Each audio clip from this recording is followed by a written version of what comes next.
রাম পরাভরম রঘুবীরাধরাম যদিদং চরুদাসরাধা পরাধরনাম রাম নারায়ণ রাম। রামনারায়ণ রাম ঠাকুর শ্রী শ্রী বালক ব্রহ্মচারী মহারাজের শ্রীচরণে অনন্ত কোটি প্রণাম জানিয়ে শুরু করছি আজকের বেদ চর্চা।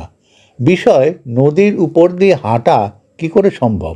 ঠাকুরের বাল্যসাথী শ্রী অজিত ভট্টাচার্য মহাশয় বলছেন, একদিন আমরা কয়েকজন তিতাস নদী ত্রিপুরায় নদীর পাড়ে বসে আছি। হঠাৎ দেখি তিনি অর্থাৎ ঠাকুর নদীর উপর দিয়ে হেঁটে আসছেন। আমাদের কাছে এসে হেসে বললেন, তাকিয়ে তাকিয়ে তোরা কি দেখছিস? আমরা বললাম, দেখছি তোমাকে। ঠাকুর বললেন, ভাবছিস বুঝি কি করে সম্ভব? তবে শোন। একথা বলে তিনি আমাদের নিকটেই বসে পড়লেন এবং বলতে লাগলেন, একটা লোক জাম্প দিয়ে দুহাত উঠতে পারে, চেষ্টা করলে 8 হাতও ওঠা যায়, আবার এর ভেতর চেষ্টা করলে ডিগবাজিও খেয়ে নেওয়া যায়। তাতে কি বোঝা যায়? মনের একাগ্রতা, কর্ম মিশ্রিত দেহের সঞ্চালন এবং সেই অনুযায়ী সমস্ত দেহের পার্টগুলো তার মুভমেন্ট মতো কার্যকরী করে নেওয়ার দিকের অবস্থার মতন হয়ে দাঁড়ায়। এই অবস্থার মতন করে নেওয়ার যে সাধনা, তার প্রচেষ্টাই হচ্ছে জীবগণের, জনগণের। এই যে শূন্যে অতটুকু ওঠা এবং তার ভেতর যতটুকু কার্যকরী হলো, তার ভেতর কী শক্তি ব্যয় হলো, সমস্ত দেহের অঙ্গ প্রত্যঙ্গ, দেহের পার্টগুলো বায়ু করেই হোক, বায়ু সঞ্চালন করেই হোক, মনের সঞ্চালনেই হোক, 4-5 সেকেন্ডই হোক, তার সেই সময়টুকুর জন্য করে নেওয়া হলো। 1 সেকেন্ড যদি কেউ শূন্যে থাকতে পারে, 1 ঘন্টা থাকতে পারার ক্ষমতা তার মধ্যে থাকে, 20 ঘন্টা থাকার ক্ষমতাও তার ভেতর থেকে যায়। এর আগেই বলা বিরাট শক্তির পূর্বাভাস প্রথম স্তরেই পরিচয়। কনস্ট্যান্ট যে থাকতে পারে, 1 সেকেন্ডে 5 সেকেন্ডের পরিচয় দিয়ে যাচ্ছে। একে স্বভাবজাত শক্তি বলবে? আমিও ঠিক তাই বলি, স্বভাবজাত ইনবর্ন কোয়ালিটি। কথাটুকু মনে রেখো, সময়ের ধাপে ধাপে সাময়িক স্বীকার করে পরবর্তী শক্তিকে অস্বীকার করে পিছিয়ে যাবে না। বৃত্তির পরিচয় যতভাবেই তুমি দিয়ে যাও না কেন, সাময়িকভাবে সাময়িক নৃত্য করা ছাড়া কিছু নয়। বস্তুত সত্য তোমায় ছাড়বে না, সব সময়ই সে স্থিত। তাই কম্পাসের মতো যত দিকেই তুমি ঘোরো না কেন, বিন্দুকে ছেড়ে তুমি কোনো দিকে যেতে পারবে না, বিন্দুও আবার তোমায় ছাড়বে না।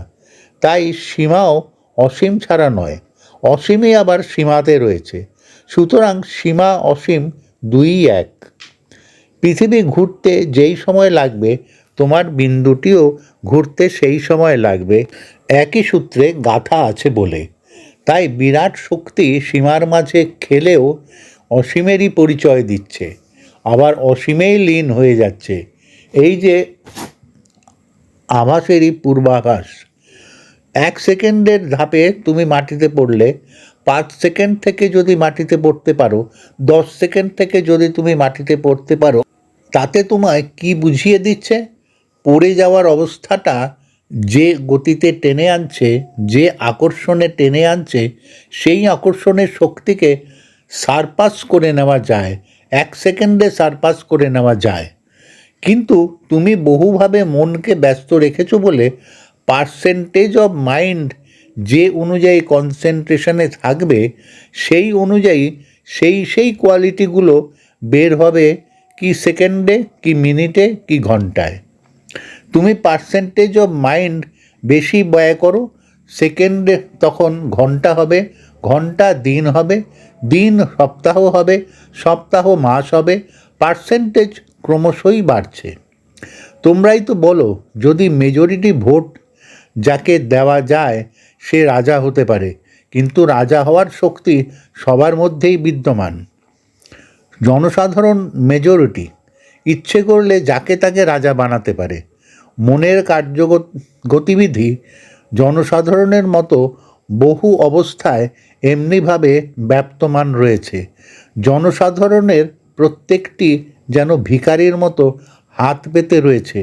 বহু হাতের সম্মিলিত শক্তি এক হাতে অর্পণ করলেই হয় রাজা, নতুবা থাকে প্রজা। রাজা প্রজা ভেদাভেদ শুধু বহু হস্তের সম্মিলিত মাত্রা বিশেষ। তুমিও ঠিক তাই। আমার মনেও এমনিভাবে এসেছে। সমস্ত সঞ্চিত শক্তি একত্রিত হয়েই যখন রাজশক্তি, আবার প্রতিটিতে যেমন রাজশক্তি বিদ্যমান, এই স্থিত শক্তি আবার একত্রিত হয়ে সেই শক্তিকে প্রকাশ করছে। তুমিও কিন্তু রাজা ছাড়া নও। সব কিছুই যে স্বভাবজাত, স্বভাবসিদ্ধ, ভুলে যেও না। সুতরাং আমার জলে হেঁটে আসার গতিটুকু তার বাইরে নয়। তোমার 3.5 হাত লম্বা দেহটি জলে ভেসে আসতে পারে নানা ব্যালেন্স, নানা অবস্থায় বজায় রেখে। ঠিক মধ্যবিত্ত হয়ে তালুকদার হয়নি, জমিদারও হয়নি, তারপর তো বহু দূরে। আমার পা 1 বিগত 2 আঙুল, 3.5 হাতের কনসেন্ট্রেটেড ফোর্স তার মধ্যে ব্যয় করেছি কি না, তাই সমস্ত শক্তি সেইভাবেই খেলা করছে। কি শূন্যে, কি জলে, কি স্থলে, সর্ব অবস্থায়, সর্ব জায়গায় আমি মেজরিটি ফোর্স নিয়েই যে চলে যাই, শুধু তাই নয়, আরও অনেক আছে। রামনারায়ণ রাম, পুস্তক সূত্র, শ্রী বীরেন্দ্রবাণী। প্রিয় শ্রোতাবৃন্দ, আপনারা আপনাদের মতামত কমেন্ট করে জানাবেন এবং শেয়ার করে সবার মাঝে ঠাকুরের কথা ছড়িয়ে দেবেন এবং সাবস্ক্রাইব করে দেবেন, যাতে পরবর্তী অধ্যায়গুলো আপনাদের কাছে সহজেই পৌঁছে যায়। রামনারায়ণ রাম।